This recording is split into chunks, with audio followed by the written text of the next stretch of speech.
Live from our 7 Tasmania studios, your nightly news with Rachel Williams begins now. Good evening, everyone. A fire which put homes at risk near Lagana last night is believed to have been started by a private burn-off. Crews spent hours working to contain the blaze as residents rushed to defend their properties. As smoke filled a red sky over Lagana, crews used every weapon they had.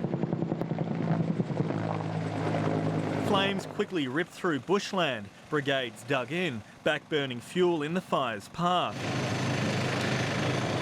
Fearful residents made the urgent dash home. I realised that the in-laws weren't home, so I came up the road and had a bit of a look about, and yeah, the fire was creeping down the road there. Nothing was left to chance as embers fell around the house.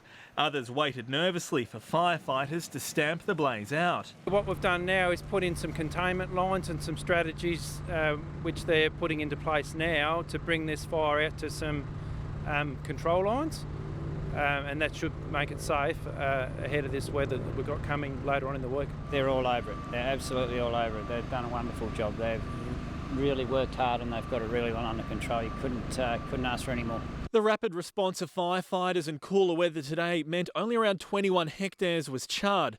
The cause is now believed to be a small private burn that escaped into bushland. Meanwhile, another blaze near Swansea remains at advice level. It's already burnt more than 4,000 hectares. Sean McComish, 7 Tasmania News. Firefighters say a blaze in a Hobart apartment building early this morning could have taken a tragic turn had it not been for working smoke alarms. Crews were called to the Common Ground social housing units on Campbell Street at around 4 a.m, finding thick black smoke quickly spreading through the building. They say several residents were trapped in their rooms by toxic smoke before firefighters moved them to safety. The blaze was found to have started in a kitchen after a hot plate was inadvertently turned on. One person was treated for smoke inhalation on the scene and another after they were injured during the evacuation. The state government is facing renewed calls to increase its spending on family violence support services amid rapidly growing demand. A petition has been launched today pleading for an extra $1 million a year, but the Premier says he's already spending big on the sector. A plea for funding to help life-saving family violence services. It is crucial that we do this. We currently have a service that has had a 200% increase in the amount of people coming through the door and have yet failed to have any subsequent increase in staffing. Launching this petition today, calling for an extra $1 million a year to keep up with growing demand. The Family Violence Counselling Support Service needs at least 11 to 12 more staff to meet its current demand. We have waiting lists for our shelters. We have other support organisations who are running on the smell of an oily rag. The Premier said an additional $50 million has been spent, as well as extra money for the service. Meanwhile, today the government's also been urged to up its spending in a different area, the Ashley Youth Detention Centre. The union saying on Friday 3 inmates climbed onto its roof in a standoff with officers for 3 hours. What it just shows is that the site needs an overhaul, its layout needs to be redone so that it's safe for both young people and the workers. It follows a scathing custodial inspector report finding significant flaws in the centre's security. This just further highlights how dangerous it is there because of the layout of the facility, because of the lack of staff, and we need urgent action. We need it now. Minister Mark Shelton said it's being investigated, but $7 million is being spent to upgrade the centre. Michelle Wisby, 7 Tasmania News. The clubhouse, used for almost 2 decades by Tasmania's Rebels Bikies Club, has now been completely demolished. The structure on the corner of Letitia and Burnett Streets was taken over by developers this year, who plan to build townhouses on the site. The brick house was built in 1906 and did form part of North Hobart's heritage precinct. Dozens of pampered poochers have today celebrated Christmas the best way they know how, by having a picture with Santa and mingling with like-minded creatures.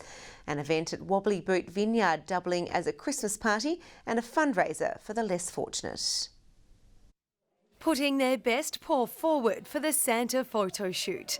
The big and the small dressed up to the nines, lapping up the attention at Campania's Wobbly Boot Vineyard. And the dogs today have been on their best behaviour. The event, aptly called Tinsel and Tales, saw dozens turn out to celebrate the festive season. A feel-good day where people can have a fun day out that's a bit different, to bring along their special friend. It's a very special atmosphere and a very special place. Pooches and Pinot, a match made in heaven. It's a fabulous day out and it's a safe environment for the dogs, wonderful wine. Oh, they love it. They've been here plenty of times now and like to wriggle around and play with their friends. While there was a lot of fun and frivolity, there's a serious side here too. The event fundraisers for Tasmanian animal charity A Paw Up. The service provides food and necessities to pets owned by Tasmanians struggling with homelessness. We step in there and provide the service providers and the emergency food relief organisations with pet food that they can then distribute. So, yes, and there's a huge demand. Its founder saying many people will feed their beloved pets before themselves.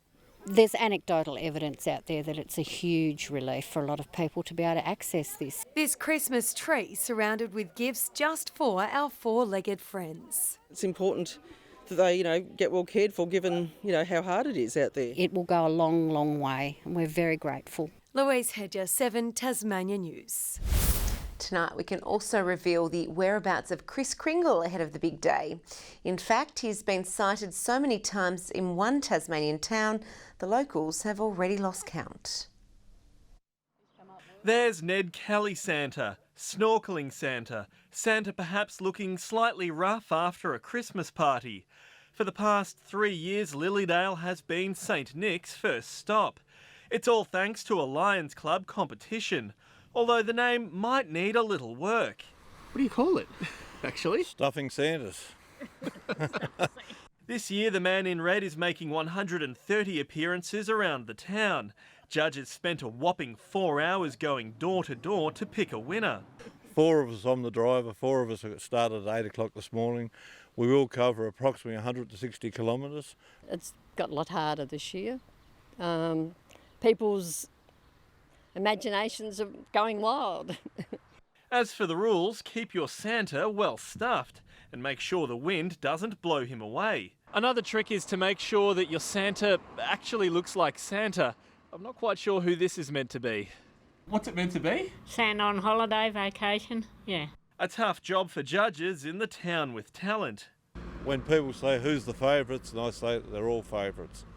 Sean McComish, 7 Tasmania News.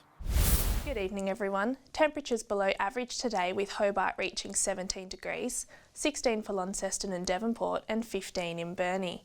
Across the state today, Friendly Beach is the state's top with 19 degrees, 18 in St Helens, King Island and Ouse 16, 15 for Flinders Island and 14 in Low Head and Smithton. A thick layer of cloud covering Tasmania today, and across the country a cold front can be seen to the southeast of Western Australia. Convective cloud and thunderstorms can also be seen over the north of the continent. Tomorrow, a high will form over the south of the country, extending a weak ridge to central Australia. A cold front will approach the southwest of Tasmania. Winds variable in the morning with northeast to northwesterly winds reaching 10 to 20 knots later in the afternoon. A strong wind warning is current for the upper east coast, and a flood watch is also current for the Huon catchment. Hobart, cloudy and 21 tomorrow, 18 degrees in Dover and Ouse 23, 23 in Launceston, sunny and 19 in Devonport, Scottsdale 20, 20 in Burnie, Strahan 18 and 19 for Stanley, and partly cloudy and 20 in St Helens and Swansea and 23 in Ross. The UV for tomorrow is extreme across the state. Now looking on to Tuesday, mainly fine apart from early showers about the west and south. Wednesday, warm but partly cloudy, and on Thursday, mainly fine with westerly winds. Perth, 35 tomorrow, 22 in Melbourne, partly cloudy across Canberra and Sydney, and a possible storm in Darwin. And currently Hobart mostly cloudy and 18 degrees, Launceston 18 and mostly cloudy, and partly cloudy and 18 in Devonport. That's the weather tonight, Rach. Wonderful. Thank you very much for that, Chelsea. Well, that's all your news for now. Thanks for joining us. Have a happy and safe week. Good night.